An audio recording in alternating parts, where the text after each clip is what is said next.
to hear a little bit of background and everything and what you're currently doing. Yes, hello. Thank you so much for the very brief introduction. I'm located in Vienna at the moment. I used to live in Singapore and Dublin some years ago, but I came back to Vienna 1.5 years ago and started my own consulting firm.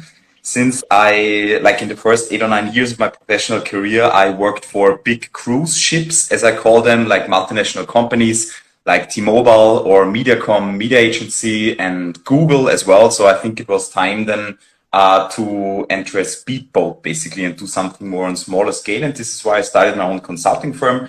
And I'm now doing a lot of teaching actually as well, because I think that education is actually a moral obligation for all of us. So I'm very happy to give back, and work with and work with students and my future bosses and colleagues and clients. And my new project is JENTIS now, which is a website tracking solution ready to conquer the online marketing world. So this is what I'm doing at the moment. And I work as an agency program manager there, meaning I build up agency relationships. And we are headquartered in Austria. We were founded 1.5 years ago. So right before COVID kicked in. And we are now getting access to bigger markets like Germany and UK and maybe a little bit of Australia and APAC too. So what kind of tracking? Is it like just another like Google Analytics solution, or what is the difference? The difference is actually it's a first-party tracking, while as Google Analytics is a classic third-party solution, meaning that you as website operator, let's say Strive Digital, and the user, this would be a first-party connection if only the website user and you as website operator communicate. But what JENTIS is doing is basically building the link between the two, so you don't need a third party like Google Analytics or some retargeting pixels to build up that connection. Because you might know that third-party cookies are just about to die out, actually, because Apple is not really supporting them anymore. Neither does Mozilla and all the others. And Chrome is Google Chrome is the very last browser with the highest market share, unfortunately, but the very last browser to support third-party connections like Google Analytics. And what JENTIS is doing is basically a workaround for those third parties. I'm not sure if this makes sense. I'm so deep in the topic actually that it makes it hard for me to kind of get this meta perspective, but I hope it was sort of clear. Yes. So like when we did connected last year, the thing that obviously was totally resonating with me was obviously now with the iOS 14 changes, the issue is that websites have the disadvantage to not have all the data. Basically, they're missing a lot of information of like customers coming to the website, but they can't grasp the knowledge of can't grasp the information of like who was it, where did it come from, how long did it stay, bounce rate, and so on. So like all the really important information is missing currently. And that's how we basically got in touch of like, okay, tell me about JENTIS basically, because there needs to be a better solution than just guessing around where people are coming from. So how does it work? How does it work then with JENTIS? Are they just like, how are they collecting the data, and how would that help potentially e-commerce companies? Like as you perfectly summed up, the issue is that the connection between the website and the user is basically lost, due to the iOS update and some other restrictions when it comes to third parties, because you need third-party connection that tells you as website operator how many leads from Facebook came to your website and how they converted basically. And what JENTIS does, JENTIS is pretty simplified, a first-party cookie, meaning that it's not blocked by iOS, that it's not blocked by any other browsers. So this first-party cookie communicates directly with the user and can then tell if the user came from Facebook, from Instagram, LinkedIn, Amazon, whatever is there. So the browsers basically and iOS, same, they block out this third-party mechanism, because they want to protect privacy of the user, because they say, okay, if you as a user access the website of Strive Digital, you only want to get that information from Strive Digital, and you don't want your data to be captured by a third party like Facebook or Google, data privacy. Yeah. And JENTIS works as a first party cookie. JENTIS is part of the website of Strive Digital. And with this mechanism, JENTIS is able to capture all the data coming from the users.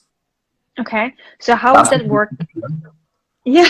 How does it work then in terms of advertising? How would that connect directly? Would it then show up more data on the website side of things, or would I then just see more things on my website as directly with like Google Analytics or whatever? Or how would it work? Would it go still through Google Analytics, or would it then go based on a different dashboard, or how would that work?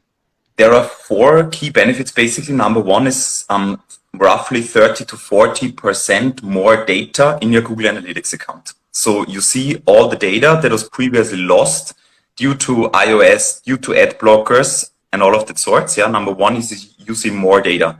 Number 2, you have access to all the raw data and all the data junkies in this crowd, all the data scientists, AI, whatever, they usually love raw data because they can access this data more directly, and there are much more use cases that you can do with raw data than with aggregated data like Google Analytics. That's the second thing. The third is that the website speed is much quicker because right now, especially e-commerce websites use 30, 40, 50 cookies and third-party trackers. But once you switch to JENTIS, you only have one tracker, meaning that the website renders more quick. And every e-commerce pro out there knows that every millisecond of loading time is good for your SEO ranking, is good for your conversion rates, and so on. So the third thing is website speed makes the website quicker. And the fourth part, fourth benefit, which is very crucial in Europe, is GDPR, the General Data Privacy Regulation. That is a huge thing in Europe and starting to become massive in the United States as well, since California has an own regulation called CCPA. And this law basically tells companies how to deal with privacy of the user. I know it's not so much a big thing in APAC, Asia Pacific, Australia. Also, not yet, but it probably will come at some stage. It's about to come, and that would be the fourth benefit. Yeah, that it's GDPR compliant. So companies in Europe and more in the US and UK and so on tend to get crazy about those privacy regulations because they are unbelievably strict and tough. And JENTIS can solve this too. Since it's not a third party, it's basically a first party. But the benefit that we've been hearing the most from our clients, so that the biggest benefit is actually 30 to 40% more data in Google Analytics and retargeting lists and so on and so forth. So the audience is able to capture is much bigger than it was before. Okay.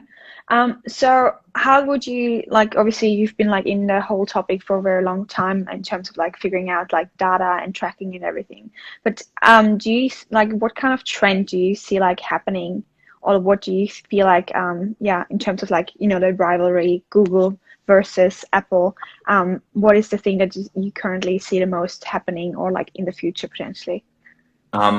That is a very interesting question, and I love talking about it because I'm quite engaged in this internet politics, regulation, monopoly, whatever discussion. And traditionally, the two companies of Google and Apple, who tend to be rivals for 20 years, they did not touch each other too much on the subject of online advertising or even privacy because their business models are different. More than 80% of Google/Alphabet's revenue comes from advertising, while Apple pretty much doesn't do any advertising, or maybe just a little bit. But this changed somewhat a year ago when Apple announced that they are focusing more and more on user privacy and data protection.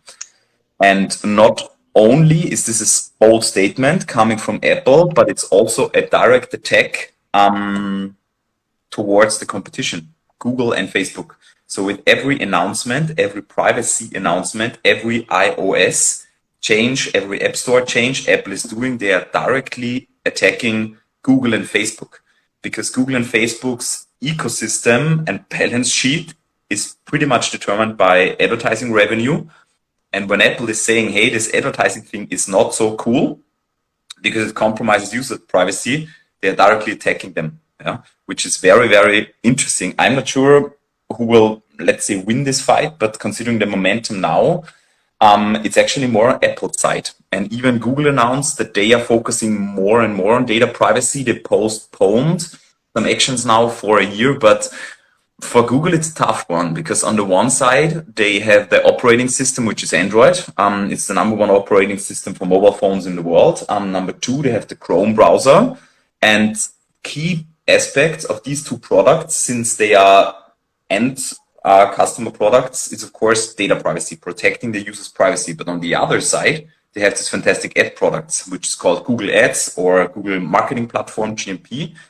And this stands and falls with actually not protecting data privacy too much because it's beneficial for advertisers and for the whole advertising system to capture as much data as possible. So and I love it. They have a little bit of a conflict here, I would say, which is not easy to manage.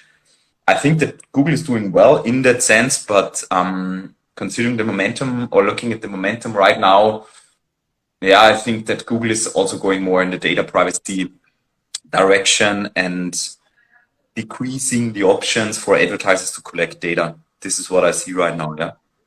I'm like, I also find it funny that Facebook made like such a obviously massive topic around this whole thing of like so unfair what you're doing, Apple, and it's just like you're not doing the right thing, and like they were just standing in front of in the news all the time, whereas like Google was taking a step back of like, well, I'll let you deal with that, Facebook, and we're just gonna step back and like see what happens. It was actually quite an interesting stand what they did. Yeah, Mark Zuckerberg, it was a very unusual move from him because he tends to be quite professional. Yeah, I mean, there are some rumors going on that he has this emotional aspects of leadership style and this and that, but usually when speaking publicly, he tries to be quite reserved and neutral. But I think that he's just highly nervous. And there were some statements from him in newspapers and so on, and in earnings calls and in product presentations in which he directly, went for Apple, basically saying that this new move is not cool and this and that. So for Facebook, it's tough. And also what Facebook, since they're working mostly app based with Instagram and WhatsApp and the Facebook app, of course, which are still some of the most downloaded apps in the App Store, they always need to run through this Apple filter when they want to communicate with their audience, because the only way how you can get Facebook, Instagram, WhatsApp on your iPhone is the App Store. Yeah. So they are highly depending on Apple.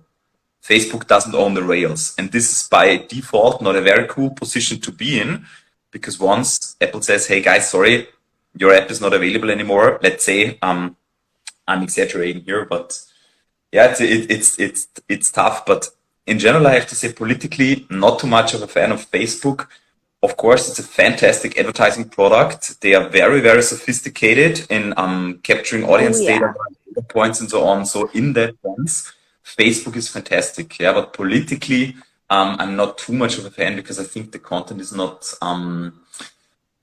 it's not managed well enough. I think when you look at the elections in the United States or some movements in Myanmar or so, this case 2 years ago, so tricky. But from an advertising point of view, Facebook, fantastic, really. Yeah, I love it. Same. And in terms of advertising efficiency, love Facebook. And it's just like the way how customized and how deep you can go into like actually finding the right audience is insane. And I absolutely love it. That's why like the right tracking was and is such an important topic, obviously. And so what is like a way around it if for example JENTIS is not available for them, or is JENTIS available for people, like if someone is watching this story in a few weeks time, is it available for everyone, or how does it work, or what are the ways around if they not want to go with JENTIS? What is the way to get better tracking? JENTIS is not a self-service tool yet, meaning it doesn't work like the Facebook Ad Manager or Google Ads. So you need direct content to direct contact to build up the system, basically. That would be me doing some PR here for my own purpose. And in fact, there are, apart from the first party solution, JENTIS is one of them, Google Tag Management, Google server-side tagging would be a first party solution, login would be a first party solution. But apart from this, it's actually not possible, to really accurately track what is happening. So the only way is to build up first party data. If you want to see what's happening on your website and where the traffic comes from, this is pretty much the only way how you can solve the problem, building up first party data. And this can be done through various ways. And JENTIS is one of them. I think the best, speaking objectively, non-biased here, but yeah. And because there are obviously those API integrations as well on Facebook side of things, or like Shopify directly, how can that compare with JENTIS, for example? Is there any kind of comparison, or is it like something totally different? Fantastic question. Facebook and Shopify, they do offer solutions as well, but the difference is that they are basically standalone solutions. So they work only for Shopify or only for Facebook. But JENTIS and server-side tracking in general is neutral. So basically it works with all of the products that are out there. So it works with Facebook, it works with Shopify, it works with Criteo and all the other pixels that are on the market. While as Facebook and Shopify and other solutions tend to work mostly only with their own products. Okay, cool. So it's like an overarching solution. Yes, exactly. And even for Facebook, they call it CAPI, Facebook Copy. That is a similar solution, but you need a technical partner to set this up. So you can't do it by yourself. Neither can Facebook. So you need a technology partner. And there is an official list from Facebook saying, okay, there are 10 companies in Europe supporting this or setting this up for you as a client, and JENTIS is one of them. So you need an external partner too. For Shopify, actually not too sure if you can do it by yourself or if you do need manual support in that. I don't know, but it's a Shopify solution. If you work with other e-commerce solutions or web shops, it's different. Yeah, Shopify has like its own like version of like solution for this case, as far as I know, and they also have like this capturing maximize the data collection from their side of things. Yes. But yeah, obviously you're only dependent on one solution here. And also, if you choose the Shopify solution, it's still a third party accessing the data. Yeah. While as with JENTIS or other server-side tracking tools, you as first party own all the data and the raw data, which is different. Because as far as the raw data? Sorry? What is the difference between raw data and not raw data? Not raw data. Google Analytics would be a perfect example of not raw data. Google Analytics is actually a visualization platform. So this is what Google data does. Google Analytics does. It visualizes the raw data that you don't see. Yeah. So the raw data would be every single data point from every single user, every click on the website, and this is something, the granularity is the difference. Okay. Which Google Analytics doesn't offer, because Google Analytics only shows you aggregated data, but you basically can't pick one specific user saying, okay, I want to know exactly how this user behaved from A to Z. You can't do this with analytics. While raw data, you can. Yeah. And there are formats, it's a big data kind of thing. Yeah. You've probably definitely heard about what is it called, Hotjar? That track, you can also there track literally how every single person is moving on the website. Is then that a comparable solution? I don't know. I don't think so, because I haven't heard of this direct competitor, Hotjar. I'm honestly not too sure what they offer. I think it's not too widespread. They're doing heat maps and basically it's often used for improving conversion optimization, and basically it's definitely not a direct competitor because it's more like looking at the overall user journey, but still as well. Yeah. Sorry. Visualization. Exactly. Yeah. So JENTIS is not about this actually. JENTIS is not an interface. It's not something like Google Analytics. It's not something like Hotjar. It works with all these tools, but what JENTIS does, and this is the only thing it does, data capturing. And this captured data then feeds Analytics, Hotjar, GMP, Facebook retargeting, and so on. So JENTIS is not about visualizing. It's not a dashboard. It's not something like Data Studio, Google Analytics or so. It only focuses on capturing the data capture. Yeah. So in the value chain, if you see analytics more on the end and CMPs, CDPs, content bars would be somewhere in the middle, JENTIS is on the very beginning of the user journey. Yeah. So this is where it all starts. And when you mentioned before, Google Tag Manager could be also a solution around it, but you mentioned server side. What is the difference between server side? Because I'm using Google Analytics, Google Tag Manager, but like, what is the difference then to the server-based one? That is a beta version that Google released in August 2020. It's called server-side tagging. So they don't call it server-side tracking; they call it server-side tagging. And this is the beta version, meaning that it's still in the testing phase, say. And the difference is that with this version, the Google Tag Management System acts as a first party. This is a very simplified, it's a very simplified narrative I'm using right now. But the idea is that the Google Tag Manager then works as first party, while as now Google Tag Manager, the classic front end version that many clients are using, is a third party, resulting in the fact that some ad blockers actually block Google Tag Manager as a whole.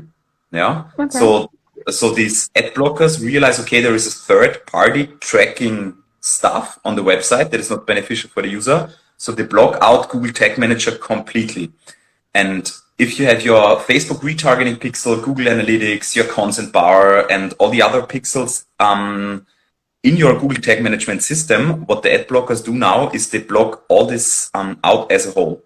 And as far as I know, the ad blocker rate, the percentage of people using an ad blocker in Australia is much higher than in Europe. It's around 20%, I think, no?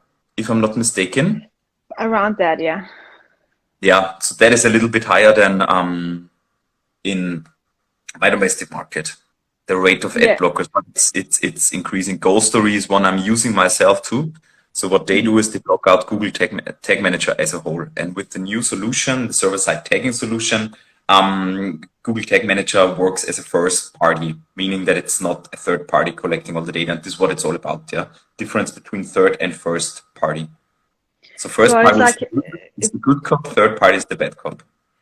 It's such a massive topic to like. I can only like imagine you must be like your head must be spinning every day when you're like going into that very, very technical topic all the time. Yeah, online marketing, and I've been observing the industry for 10, 15 years now, and I think over time it's getting much more complicated.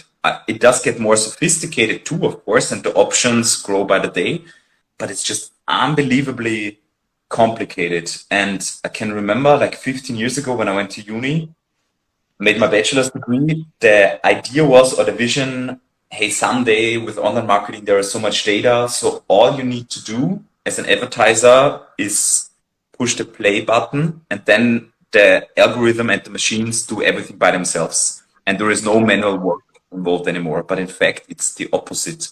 So online marketing is really messy. It is. I mean, you can, I'm sure you agree with one, no?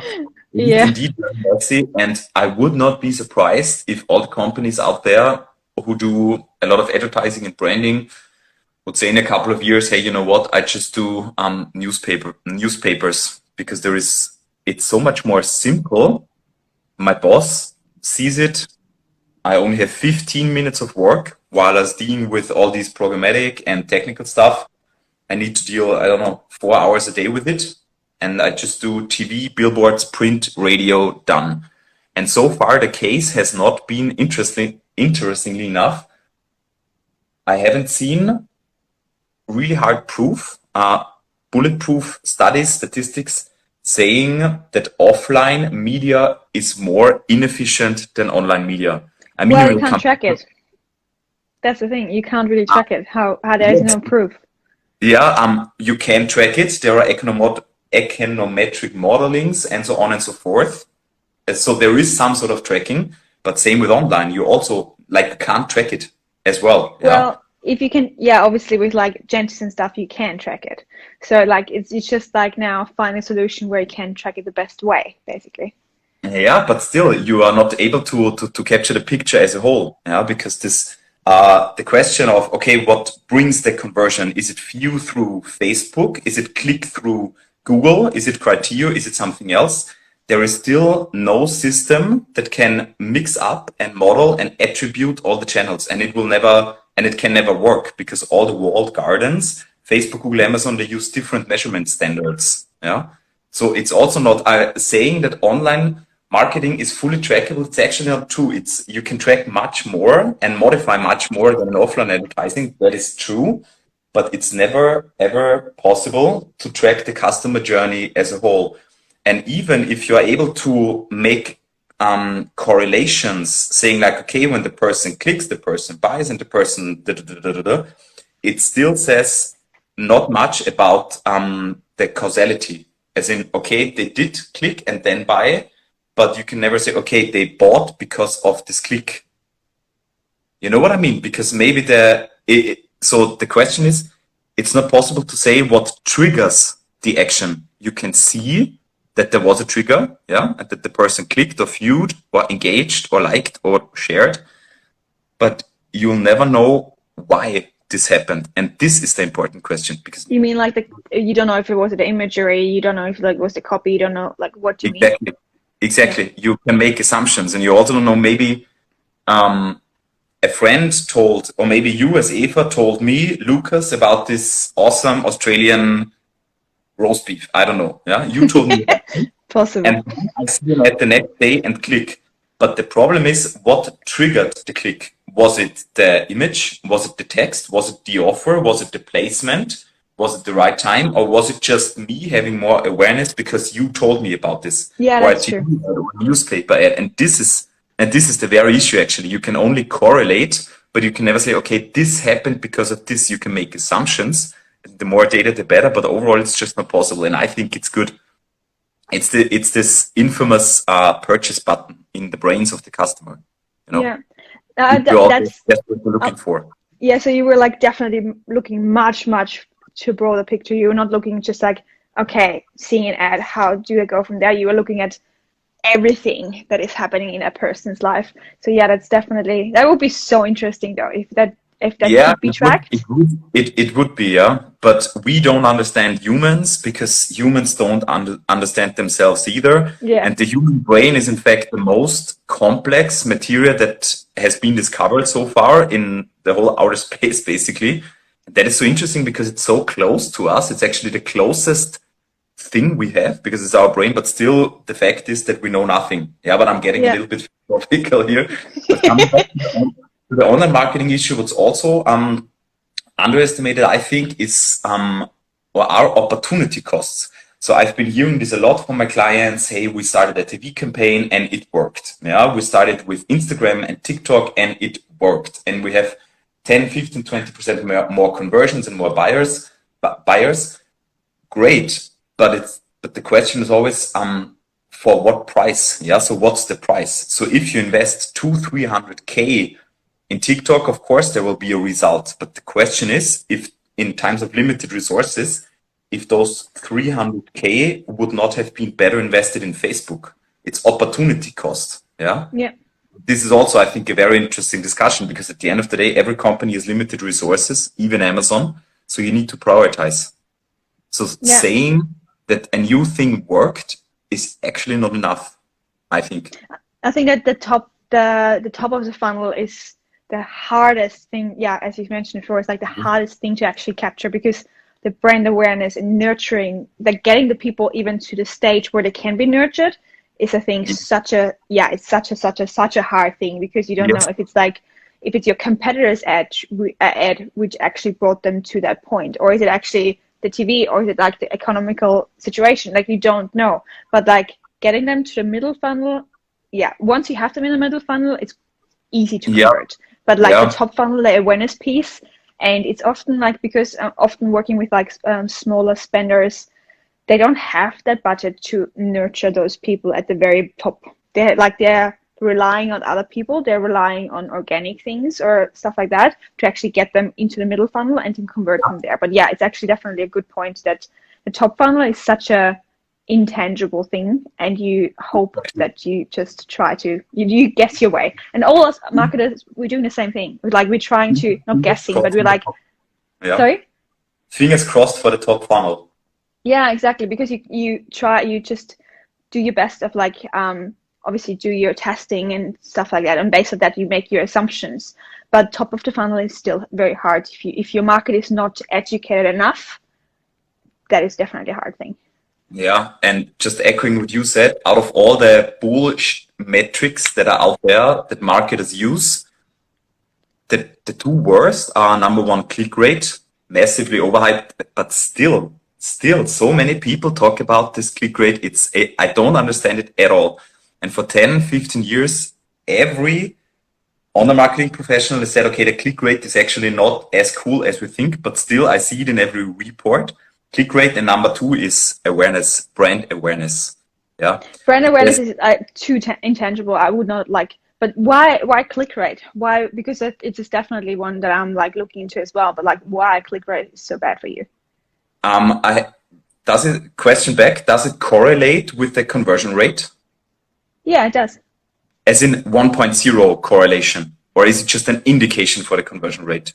If you look at all the online ads that are out there, I'm not talking about the click rate for performance marketing channels, because that can be a hard indication. Mm-hmm. But if you look at all the branding budget and all the banners, click rate actually says close to zero about your conversion rate.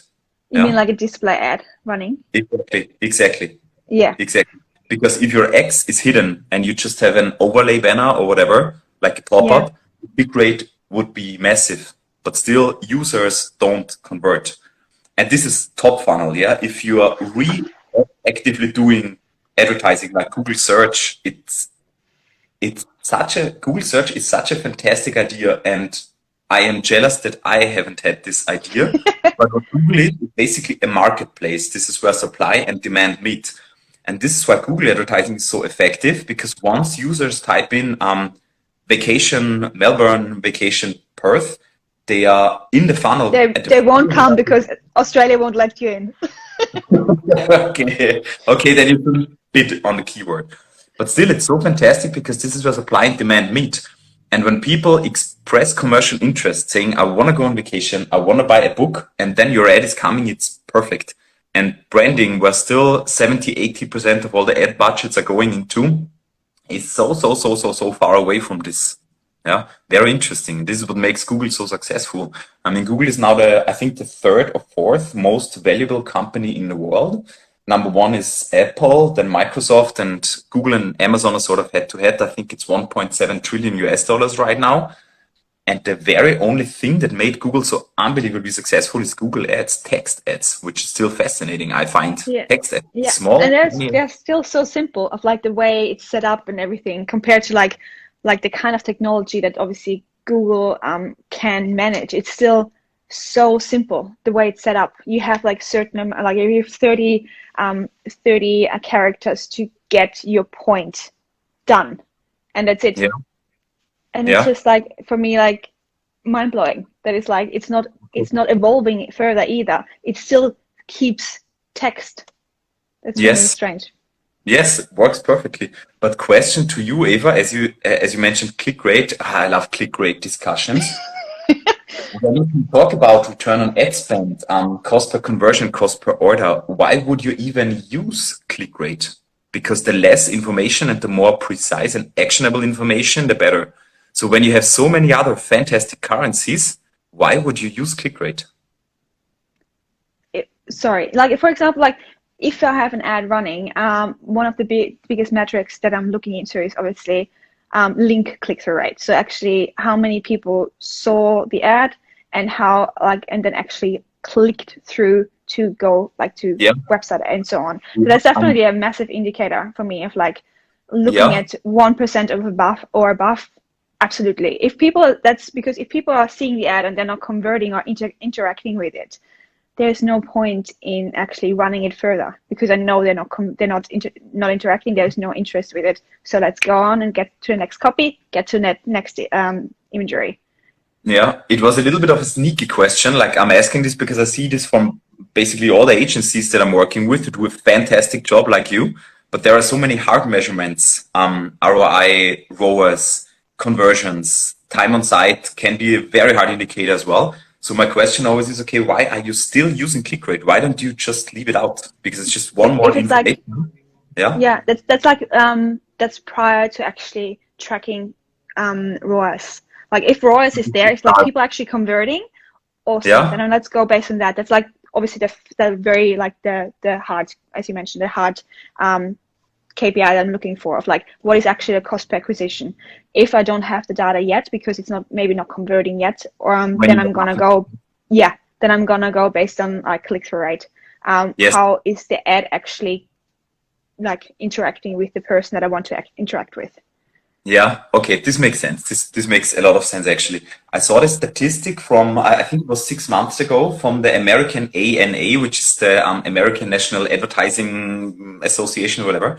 And they did a survey asking, I think, 20,000 CMOs around this, so 2,000 CMOs, 2 questions. And question number 1 is, when you look at your advertising strategy, what are the KPIs that are most relevant to you? As in, what business relevant? What are the KPIs that you would like to measure and that are relevant to you? Question number 1. And question number 2 is, what KPIs are you currently tracking? Yeah, and the 5 most common questions for answers for question number 1 is in what's most important to your business, were things like brand safety, return on ad spend, efficiency, blah, blah, blah. But the answer to the questions, what metrics are you currently tracking, were net reach, gross reach, CPM, click rate, blah, blah, blah. So there was a huge difference between what marketers say is important to them and what they are tracking. And in fact, the things that marketers I'm generalizing here again, because it makes the story more dramatic. What they are tracking at the moment and the KPIs that they're looking at the moment, they were actually on the very lower end of the answers of question number 1. What's important for your business? So the discrepancy was massive, between the 2 of them. So I see some hard shot right now. I'm not sure if this was linked to what I just said or. I don't know. Since I'm new to this Instagram live thing, I don't know how to. Yeah. Yeah, it's definitely interesting, and it's. I can't speak for the other agencies, obviously, but cost per acquisition is the bigger one. Like ROAS is the big one at the very end, very front, and then you go more granular if you don't have the data otherwise to support it. Yeah. But yeah. Exactly. Awesome. Thank you so much for your time with us. It was, as always, amazing. Do you have anything else that you would like to share, or anything that we didn't cover in our 41-minute catch-up? The very last thing that I tell my students at the end of every semester, basically, once we finished our course and our working time, one advice that I always tell them is, it's non-marketing related, but it's win the morning, win the day. And out of all the life coach things and mindfulness seminars and workshops and trainings and articles that I read, the one thing that always sticks with me is win the morning, win the day. And every minute you thoughtfully invest in your morning, basically 10x's during the day. So this in which way?